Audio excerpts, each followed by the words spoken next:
Hey everyone, Sumo Spiffy here. We got another Sekiwake matchup to run through, this time Hoshoryu and Wakamotoharu. Waka's presumably blown his shot at Ozeki after Nagoya and needs to win out just to give himself an easier go at it in September, while Hoshoryu's Ozeki hopes are teetering and he needs to win out to meet the general requirements. Hoshoryu's got a 6-3 lead in the series, but what are the odds Waka crushes his dreams, assuming Kirishima hasn't already done the job? Let's figure it out. Hoshoryu waits to touch down because, with Waka's hands already down, he knows the fight starts when he chooses. A lot of guys do this, but I'm mentioning it here because he uses this to get such an explosive start. Waka stands at the same time, but Hoshoryu's the one attacking. Look at his feet. It looks like he's almost sprinting into Waka. Hoshoryu pushes off but goes nowhere. We can see on this side that Waka's left hand is cupped under Hoshoryu's right arm, and he has a similar grip on the other side to keep Hoshoryu in place. They each go for the belt on the camera side, which is handy for us. Waka gets the belt, but Hoshoryu opts to clamp instead. At a glance, this seems odd. Having a strong belt grip offers a lot of options, and Hoshoryu's hand was right there, so what's the deal? This is the deal. With little hesitation, Hoshoryu snaps his hips to the left and whips Waka around his body so hard that even though we can see he hasn't yet hit the leg trip, he's already broken Waka's belt grip. This is the same Wakamotoharu who literally wins fights by hanging on to dudes' belts until they get tired of trying to throw him around. Hoshoryu hits the trip and Waka's flying all over the place now, and Hoshoryu steps through to finish the throw. Don't underestimate the difficulty of this move. If Hoshoryu's timing is even slightly off, or Waka reads the attempt and gets his weight shifted in a way that prevents it, we get one of those situations where they just stumble backwards with the guy attempting the throw at risk of getting flopped on and losing. During the first fight in July, Wakamotoharu was Maegashira 4 East. He went 6-9, dropped, and here in December, he's back at Maegashira 4 East. From here on, we're seeing fights during the upswing that's landed Waka at Sekiwake for the last 2 tournaments. On the Tachiai, Waka's not screwing around with holding Hoshoryu in close. Hoshoryu pushes, but Waka also immediately pushes, and even though we see Hoshoryu's right arm in mid-downward parry, Waka immediately follows up with another push. He's showing a clear intent to create a different type of fight from last time. But Hoshoryu is pretty good at this stuff, and when Waka's next push touches his face, his left arm is already swinging in to bat it away. Now Hoshoryu lands his own push. When he lets go, Waka slams forward and Hoshoryu gets low to essentially catch him. Truth be told, I'm not sure if Waka opted into this or if he was pushing against Hoshoryu's hand so hard that this was the recoil effect once Hoshoryu let go. Hoshoryu's not letting this opportunity go and gets both arms around Waka for a double belt grab. This is not a position wrestlers want to be in against almost anyone, much less a Yotsu savant like Hoshoryu. They hang out like this, doing the little belt dance, shuffling for position, until Hoshoryu yoinks Waka into the air. This looks like a show-off move.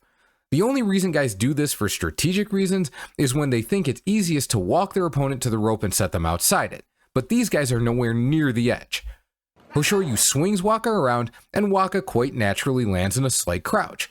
Hoshoryu's left hand has come off his belt, so in this position Waka drops back and steps left with the intention of using Hoshoryu's remaining belt grip as leverage while his other hand is disconnected and has less to hold on to. Hoshoryu prevents this by essentially looking like a kid who's gotten out of control on his bike and doesn't know how to stop.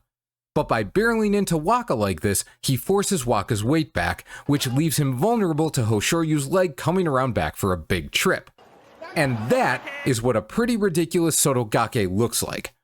I like to talk about how there's more planning and strategy in what we see than may seem to be the case, but Hoshoryu's like a sumo version of those trivia junkies who has an answer for almost every situation.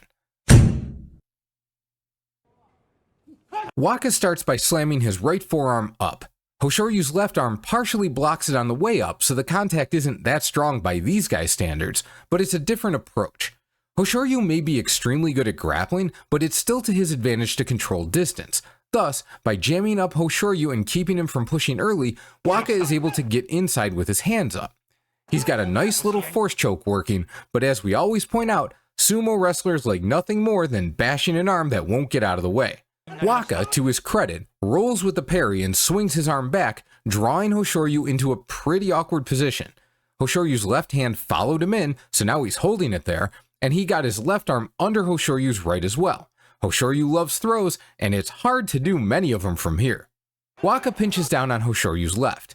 The idea here is to keep his hand from getting extended and finding the belt, but even if he does, he won't be able to do a ton with it from here. Hey, this looks a lot like the throw from the first fight we watched, but this time, Waka's able to find his balance against it. And like I mentioned before, this is when the thrower often just gets knocked over and landed on. Now Hoshoryu's playing Tachi games. Waka always dips his head to the left, and so far Hoshoryu has come straight in. This time, instead of driving his foot way forward, he places it parallel with his left, letting him get his head to the outside of Waka's. This is not something Waka has to deal with very often. And, in fact, Hoshoryu uses his sneaky play to lock in his right hand on the belt, get Waka turned, and drive him back as Waka's trying to set his feet. Waka does what he can, getting his leg in front of Hoshoryu's for a big trip. And it actually sorta works. Hoshoryu's feet never come up, but he gets spun so his back is towards the rope and the initial surprise advantage has been negated. Hoshoryu, of course, knows this is a bad place to be, so he immediately shifts his weight to the left and slides closer to the center. As he moves, Waka catches his belt, so they're both holding the belt on the camera side. Again, handy for us. Right here, their stances match. But as they chill for a few seconds, Waka switches his feet, creating an open side. Open sides are good for throwing. Hoshoryu's the first to make use of it though, stepping back to attempt a throw.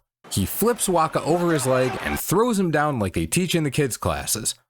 It's hard to know what Waka was thinking at the end, or if he had a plan at all. He's a good grappler, so presumably he intended to look for a throw himself, but he's fighting Hoshoryu. You can't just offer an opening like that to this guy and not have some kind of defense ready when he takes it. This is a very clever start by Hoshoryu. He can't commit to a sidestep like the last one, it only works as a surprise. He knows it, and he knows Waka knows it, so instead he steps in with his left foot and maneuvers completely around Waka's opening gambit. That left hand is instantly in a place where Waka can't possibly want it to be. When Waka gets his arm out of the way, Hoshoryu buries his face in Waka's chest, reaching for the underhand grab with his right hand as well. Waka does a good job getting his elbow down and blocking it though. Hoshoryu doesn't care and just yanks up on the belt and Waka's arm, straightening them both up. This is getting close to front wedgie territory.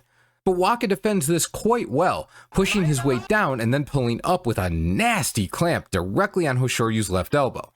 That's like getting armbarred with one arm. Hoshoryu tries getting out of it with what is a pretty awkward throw attempt. It's similar conceptually to the one that worked in the first fight we watched and failed in the third, but of the three attempts, this is the worst position. He has the same clamp on the right arm, but he's let go of the belt with his left hand while also failing to get any grip around Waka's back. He's doing this by using Waka's clamp as leverage, which means he's hoping he can land this before Waka remembers to just let go of the arm. In fact, it's possible he has no expectation this throw will win the fight, and it really is just to off-balance Waka so he gets his arm free. But look carefully at their legs. Hoshoryu kicks his right leg up to throw Waka's left out of position. Waka, though, no doubt having seen this enough by now, hops onto his right foot to keep his left leg from running into Hoshoryu's and getting flipped. This is a throw that, if it doesn't work, it can fail pretty miserably, so Waka's being smart and just making sure he doesn't hit the deck. From there, it looks like Hoshoryu tries one final desperation trip, but Waka just catches Hoshoryu's foot between his legs, and Hoshoryu staggers to the ground. So, is this one of those matchups where one guy has a good lifetime lead, in this case Hoshoryu, but the other guy has started catching up and seems to have the advantage now? I don't know about all that.